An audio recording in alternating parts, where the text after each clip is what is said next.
Hello and welcome back to the virtual classroom. I'm your host, Dr. Olmstead. As you can see, today's topic is pre-contact America, or specifically, we're going to look at two halves here. The first half of this lecture is going to be pre-contact Mesoamerican civilization. In other words, what was life like in the Americas prior to European contact? And then the second half of this lecture is going to look at specifically what happens when the Spanish arrive. So, as always, take a moment, hit pause on this video, jot down that lecture outline on the right, pay particular attention to those key terms at the left. Make sure you can identify the who, what, where, when, and why it's important for each of those key terms. These are great key terms, great examples for future essays and for greater understanding of this topic. You got it? Let's get started. Now, I don't always do this, even though all my lectures do have arguments, but specifically, I have a very important argument for this lecture. And you see on the screen right now, Europeans did not, in fact, discover America. Now, I know we've all been taught the little phrase, in 1492, Columbus sailed the ocean blue. Yeah. The problem with this old idea is that if you read the rest of my argument there, it says Europeans did not, in fact, discover America. It already had inhabitants. It was not a wilderness. And this is the key point here. Number one, to insinuate that Columbus or the Europeans discovered America would mean that there was no one or nothing here. And that is simply not the case, and kind of the main point of this lecture. There were millions of people here. In fact, some estimates believe that up to 20% or 1/5 of the population of the globe in circa 1500 were in the Americas. In the second part of that statement, it was a vast empty wilderness. The problem with this idea is, from European perspective, the Americas were this large, untapped, untamed, unpeopled, uninhabited, uncivilized wilderness that needed to be saved and developed and cultivated and, well, civilized by proper Europeans. The problem with that is it denigrates, it negates, and ignores all the contributions. It ignores the fact that millions of people, again, 20% of the global population, are living here. It ignores the fact that they have language and family and social structures and hierarchies and governments, culture. It ignores all of that. And it's a handy device to say that the Europeans were needed to save the empty wilderness. But that negates the fact that people were living here and ignores their story. And that's what we're here for. We want to know their story. We want to know our story because their story is our story. So let's get started here. Now, if you've taken a great world history course, or even a great first half of U.S. history course, or even taken Mexican American Studies Part 1, a lot of this should be review. But perhaps you haven't yet, or perhaps you've forgotten that content. And so I want to create this kind of quick base of information, of content, so that we can start the semester off strong. So let's get started. You ready? Let's go. So how did the people get here originally? Now, one semi-popular but kind of minority theory is that what I affectionately dubbed the Moana Principle was that millions of years ago, the Polynesian people got on their boats and they sailed across the Pacific and landed in what is now southern, kind of western side of South America, Peru, for instance. The evidence for this is those giant heads at Easter Island. Someone had to build them, right? And again, this is a minority theory. Not a ton of people subscribe to it, but it is a possibility. However, the more likely, more popular theory is that millions of years ago, I say millions, I'm sorry, perhaps 20,000 years ago, I'm sorry, somewhere as far back as about 12,000 BCE, at least. And I say at least because we don't know exactly when, but what we do know is around 12,000 BCE was the end of the last ice age. And this end of the last ice age is very important to the story because what it posits is that during the last ice age, there was a land bridge known as Beringia that connected modern day Alaska to Russia. And of course, the prevailing theory here is that this land bridge was allowed, you could traverse it by foot. And these hunter-gatherer societies, usually in groups of no more than 50, began to move through Russia in Siberia. They were following big game animals, large mammals like the woolly mammoth. And they would move across and follow those herds. They would stop, they would eat, they'd camp, and then they'd follow the herds again. And they did so moving eastward all the way across Russia. Well, as the big game kept moving, they moved with it. They are hunters and gatherers. This is what they do. They migrate. Well, of course, there's no national boundaries back then. There's no territorial borders to cross, no immigration to go through. And these hunter-gatherer groups just kept going down, down, down, eventually crossed over Beringia into modern-day Alaska, down the western coast of Canada, through Vancouver, down to the west coast of the United States, and they begin to filter down and populate the Americas.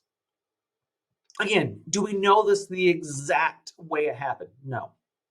This is what we assume, though. And this is the best guess of scholars, historians, archaeologists.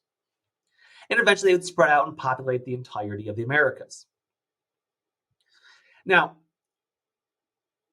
within these, and again, as they spread out, this isn't one family group or one tribal group of hunter-gatherers. No. These are hundreds of smaller groups. And as they populate, they begin to form larger and larger tribes. They begin to what we call domesticate. They begin to move from hunter-gatherer societies, which are small groups, usually around 30 people. Again, upwards of a max of about 50.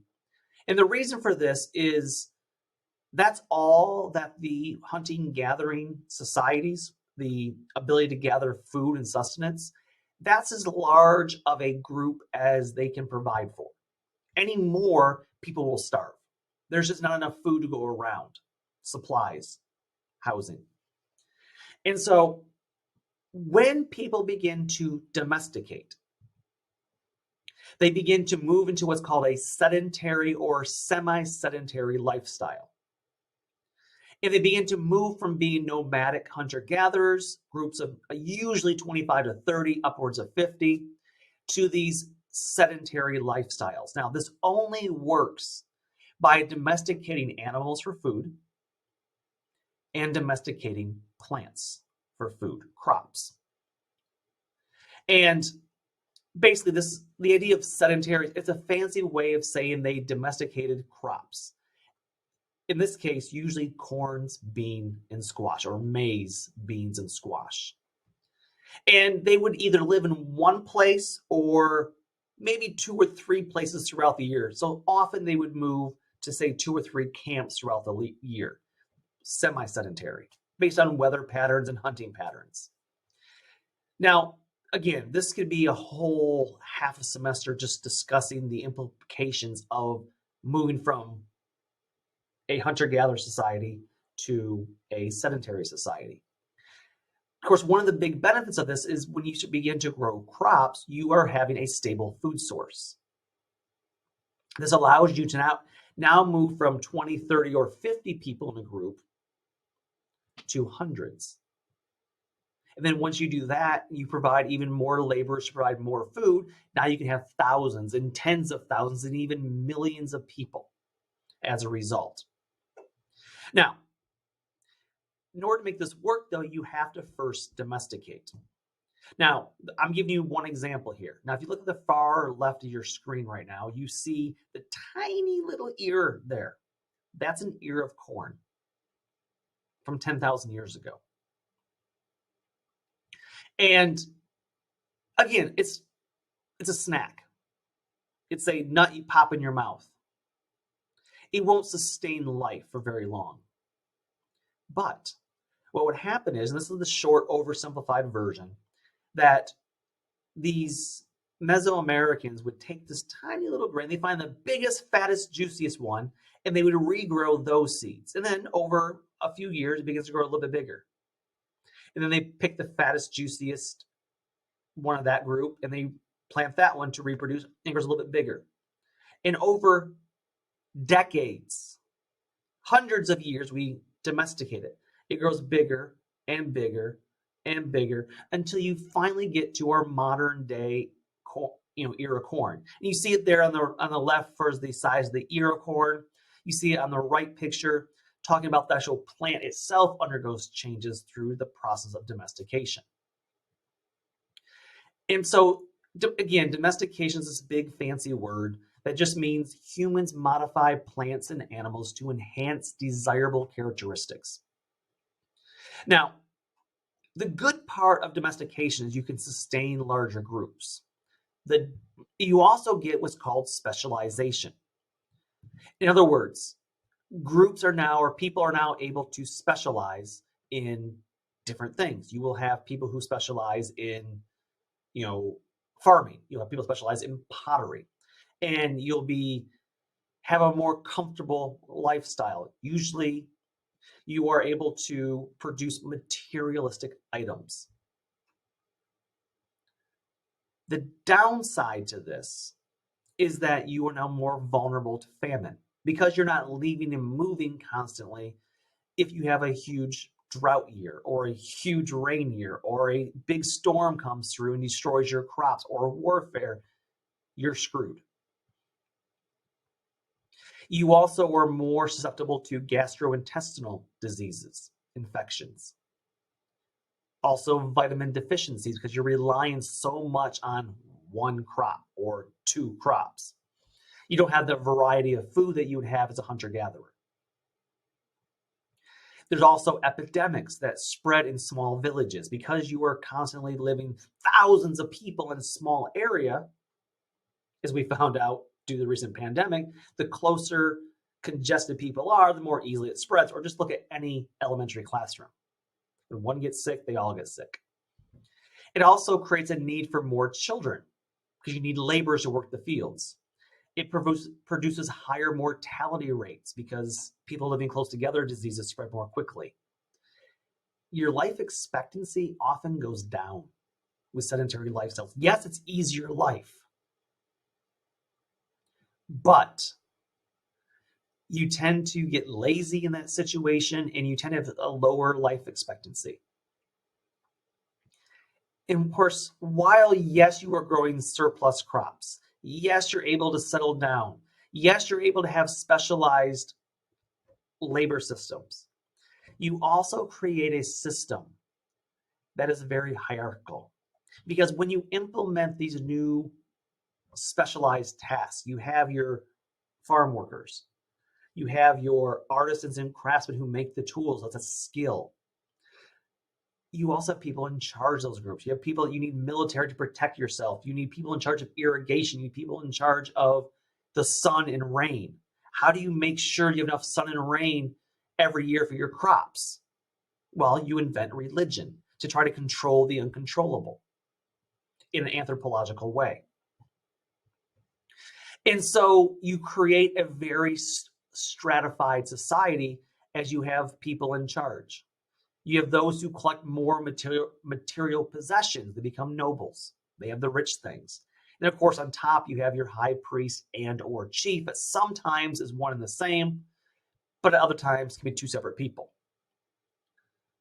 Now, how do we kind of compare these groups? And we're going to go through some of the groups in a few minutes, but first and foremost, each of these Mesoamerican or early American societies each have their own creation story. So they are different. At the same time, though, there are some strong commonalities. So even though they will share their own, they'll have different languages, right? Every tribe group has a different language or linguistic group or dialect. In addition, they all have their own creation story about how they got here. Later on, we'll take a look at one such creation story. In addition, despite they all have their own creation story, their own slight variation of religion, they most all seem to share a similar structure of religion, and that is being led by a shaman. Now, a shaman in Native American society are often chosen because they have a deformity of some sort. They are born usually somehow deformed, whether they're born a dwarf or they're born blind or missing an arm or a leg. And the thought process was here, okay, you're losing or missing one of your senses, therefore maybe the rest of your senses will become heightened, and therefore you might be more in tune with the spirit realm. Now, the religious leaders have a great deal of power because their job is to balance the spirit realm. And they are responsible for the welfare of the community, for their health, nourishment, for their productivity, for being successful in warfare. Of course, when things go wrong, a hurricane, a tornado, lose a few battles in war, or of course, when things go really wrong, European arrival. The shaman is supposed to fix this problem. If they're going to be under unprecedented pressure. And often what happens is, if you're lucky, you're cast out to probably starve to death. If you're unlucky, you're killed because you're not doing your job protecting the people. Now, I want to spend the next part of this lecture talking about the actual civilizations. And we're going to go through them kind of quickly. So hit pause, hit rewind, go back and take some notes on this. But I think it's important to understand that these groups have very specific cultures prior to European arrival. And so let's start with Mesoamerica. So Mesoamerica refers to what we call Middle America. It's an amalgamation of southern Mexico and Central America.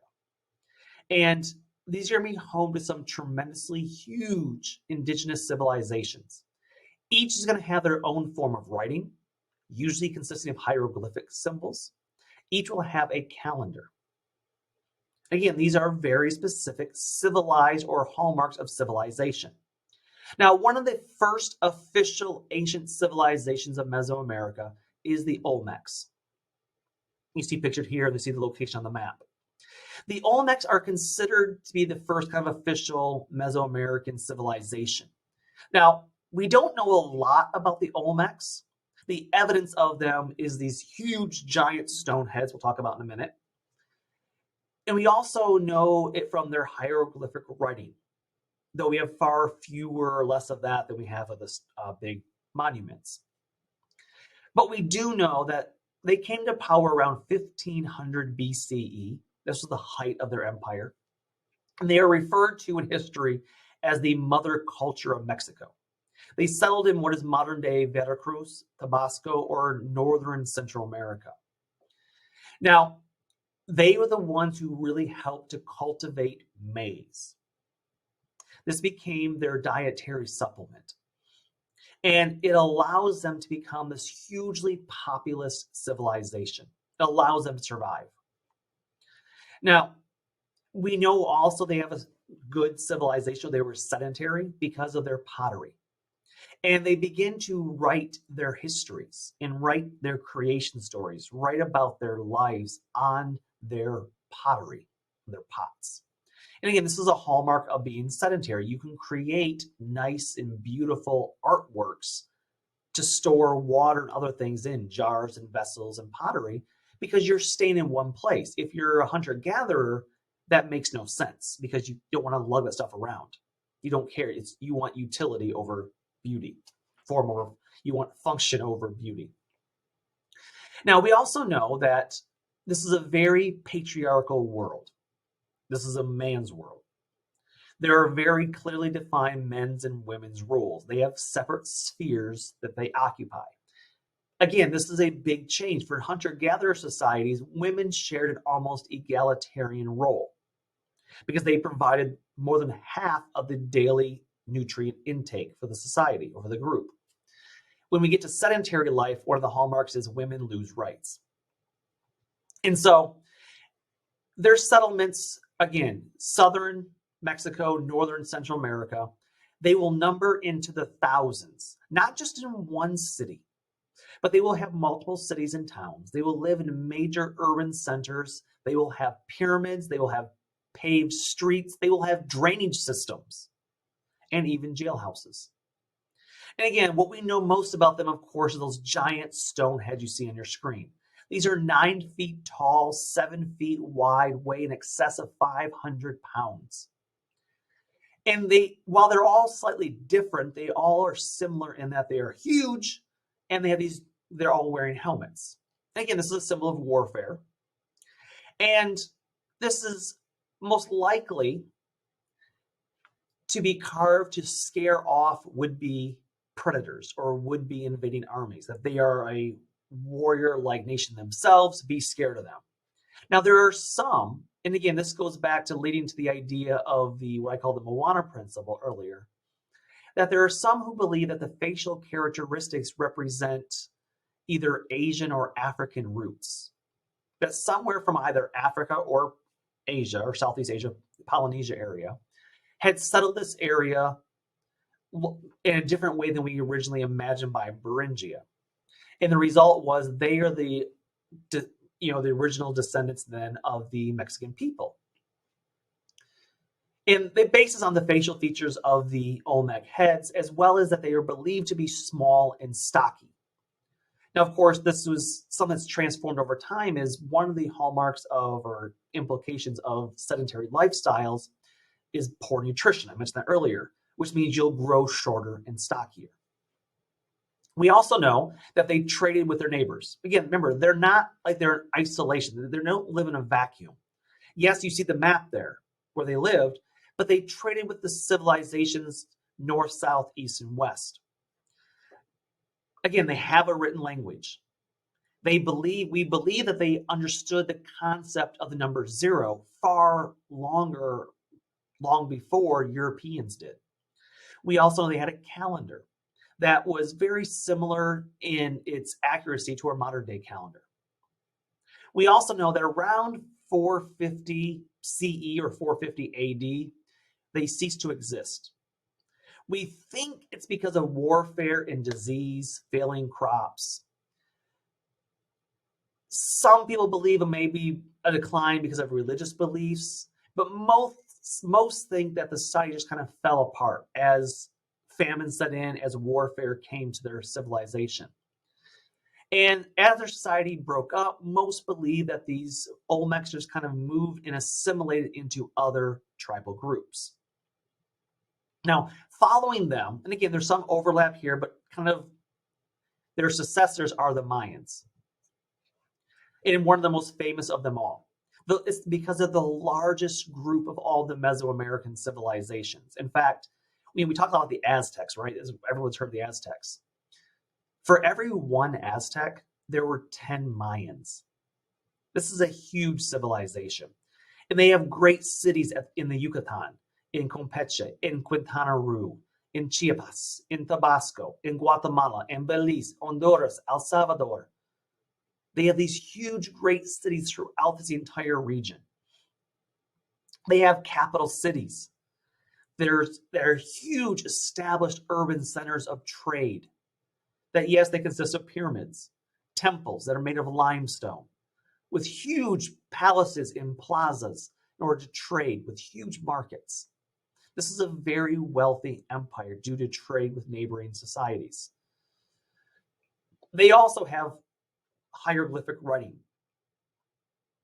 And again, the difference between the Olmecs and the Mayas, though, was that the hieroglyphic writing for the Olmecs was restricted to the elites.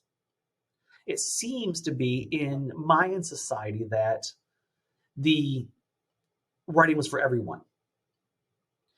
They understood the concept of 0. And they claim to be the originators that discovered 0 rather than the Olmecs. So the Olmecs, we kind of believe they did it, We're not fully sure, but the Mayans claim that they did it.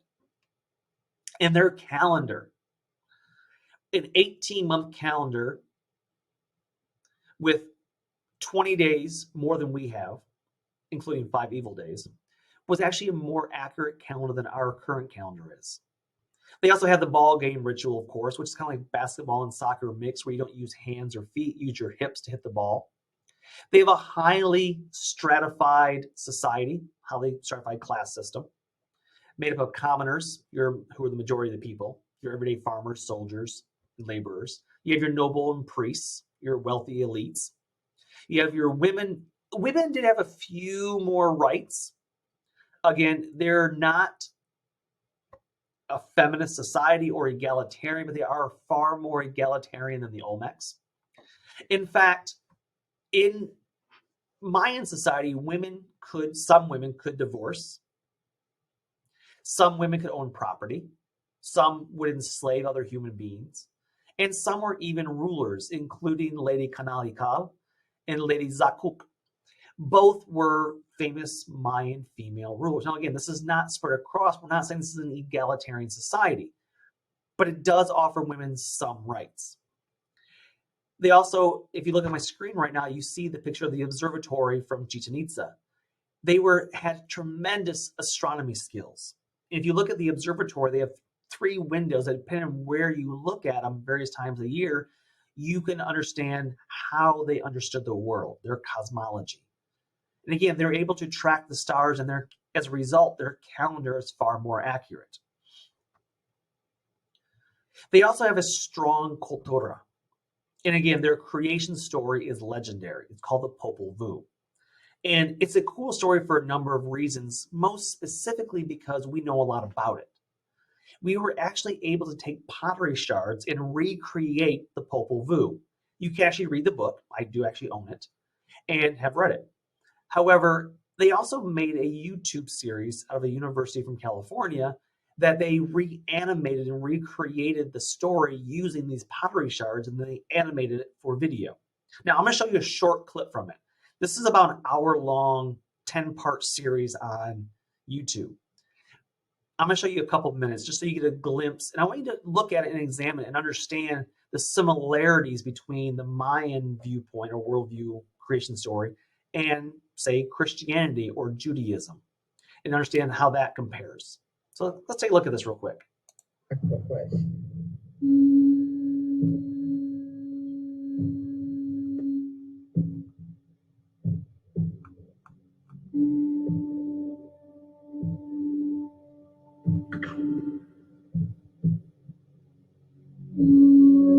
One hunter's head was hung in a dead and barren tree. Instantly, that tree came to life, sprouting skulls and gourds and blossoms. Tree of life. It was forbidden to go near that forbidden tree. It was forbidden to touch its fruits. At the same time, there lived a maiden, Little Blood. She heard the story of the miraculous tree, told her by her father, Blood Chief, a lord of Shibboleth. She thought, why can I not go and see this tree? Its fruit is said to be truly delicious. And so she went, all by herself, to the tree. Will I die? Will I be lost if I pick just one? You don't want this fruit. This is not fruit at all, but a skull that has turned around on the branches of a tree. I do want it. Temptation. Then stretch out your hand.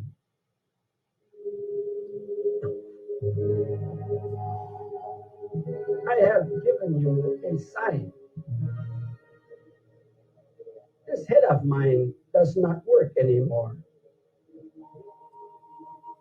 When a man dies, people get frightened by the bones. But one's essence is not lost. It remains whole and lives in one's sons and daughters. I'm going to stop it right there. And again, you get the gist of it here, right? That this is a very similar story. And what it does, if you watch the rest of the video here, it'll go on. She's going to be cast out of their kind of heaven area or their Eden area. And she will eventually become pregnant and she will help repopulate the earth. Now, what we also know, though, is somewhere around 900 CE or 900 AD, the Mayan civilizations are going to collapse. Again, we don't know exactly why. We think there was civil war and external war, famine, strife. And one of the other things that depopulated the Mayans was the practice known as human sacrifice.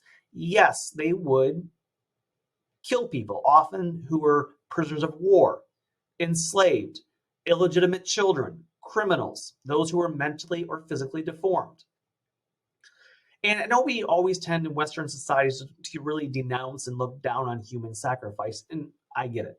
I against human sacrifice. But I just want to, as an academic exercise, think about for a moment some Christian beliefs. There are some Christian beliefs that involve communion, that when you drink the wine and eat the bread of communion, you are symbolically eating and drinking the blood and body of Christ. But there are also some groups of Christianity that believe in what's called transubstantiation, wherein when you take communion, that bread transforms into the literal body of Christ. When you drink the wine, it transforms into the literal blood of Christ, that you are eating and drinking the literal body and blood of Christ. Is that not human sacrifice?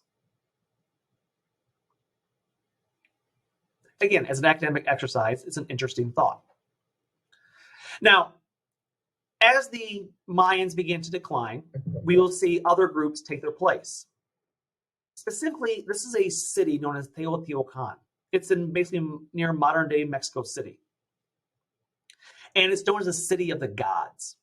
And again, this is a city versus the Mayans, which were spread out very broadly. But Teotihuacan is a mega city of 150,000 people. And this becomes the kind of major attraction, glorified and almost deified by the Aztecs. They will build settlements that are apartment-style or apartment-like condos, more than 2,000 of them. They will have dormitories for the people to live in. And yes, they will have a social structure, much like the Mayans, much like the Olmecs. You will have the peasants on the bottom, a central government on top with a strong law code. They will also trade with other indigenous peoples. And they are believed to have traded with both people from Texas and modern-day New Mexico. And again, same reason as the Olmecs and the Mayans, they are going to decline around 400 CE as a result of famine, disease, and warfare. However, unlike the Mayans and the Olmecs, Teotihuacan is not abandoned. It still remained a large trade center with more than 30,000 people there, even after the civilization itself collapsed. Now, of course, the most recent and the one people seem to know the most about, because this is the one the Spanish came in contact with, is the Aztecs. They will emerge around 1325 CE and occupy what is modern-day Mexico City. Now, they were originally a nomadic group that banded together, and they will form this large group and will often be said to give birth to other Mesoamerican groups. They are the descendants of the Chichimecas. They are very warlike, very imperialistic. In other words, they want to expand and take land and over other groups. They will have slaves. In fact, it is estimated that there were more than 30 million people in its empire at its peak. Now, the original name for the Aztecs are the Mexica, and it's what the Aztecs would have called themselves. The Spanish are the ones who called them the Aztecs. Now, the Aztec word itself, though, comes from the word Aztlan. Aztlan was a mythical place in the north and was the modern-day U.S. Southwest. Their capital city, Tenochtitlan, again, right near present-day Mexico City, was the Aztec capital. It sat on a lake, Lake Texcoco. Now, you have to realize they reclaimed the land in this lake to build their city. That's impressive architecture. Now, they were an empire. They operated like a confederacy made up of multiple kingdoms that collaborated to each other under one absolute ruler who ruled from their capital. They had schools, they had zoos, gardens, they had places of study and debate.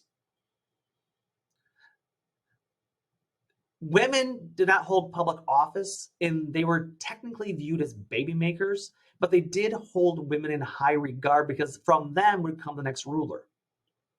And yes, they did practice human sacrifice, as many as 20,000 people per year. Now, I want you to understand just how important the city was. This was a monumental city, so much so that the eventual conqueror, Hernan Cortez, praises it, saying that it's built in the midst of a great salt lake. The city emerged as large as Spanish cities of Sevilla or Cordoba, he remarked. Hernan Cortez, that is. He continues comparing it, saying that it has many open squares in which markets are continuously held in the general business of buying and selling proceeds. One square in particular is twice as big as that of Salamanca, and is completely surrounded by arcades, where the buying and selling proceeds. The one square, as big as Salamanca, is completely surrounded by arcades in which 60,000 folk are buying and selling daily. Finally, he remarks, to avoid being wordy and telling all the wonders of the city, I will simply say that the manner of living among the people is very similar to that in Spain. And considering this is a barbarous nation cut off from the knowledge of the true God or communication with enlightened notions, one may well marvel at the orderliness and good government which is everywhere maintained, unquote. Dude, this is an amazingly beautiful, sophisticated, civilized city. But of course, Cortez is going to sack it because, well, he wants gold and land and they're not Christian. Other civilizations, though, also existed, including in the northern frontier of what is now the U.S. Southwest. And again, these are believed to have come from the Ice Bridge, but these were the Anasazi that occupied Chaco Canyon in modern-day New Mexico. And some would eventually move north into Colorado and help build Mesa Verde. Now, the first picture you see is Chaco Canyon. It's a planned community. They will have apartment-style buildings where they'll have 600 to 800 apartment-style buildings with a population of 12 to 15,000 around the peak of their civilization in 600 to 800 CE. I'm sorry, 1100 CE. You also see Mesa Verde. It also peaks around 1100 CE with 200 living spaces with approximately 7,000 inhabitants. And again, these groups will die off as a result of famine, of drought, as their food supply wanes. But they become the descendants of the Pueblo Indians in New Mexico. However, by the time the Europeans arrive, these sites are abandoned. Often we assume because of bad crops, bad soil, they will abandon their communities and split up into smaller communities that can spread out and survive on their own. Now we're going to stop right here, but I want you to understand they have a civilization. They were a sophisticated people who lived here prior to European contact. But then everything changes. So until next time, take care and bye-bye.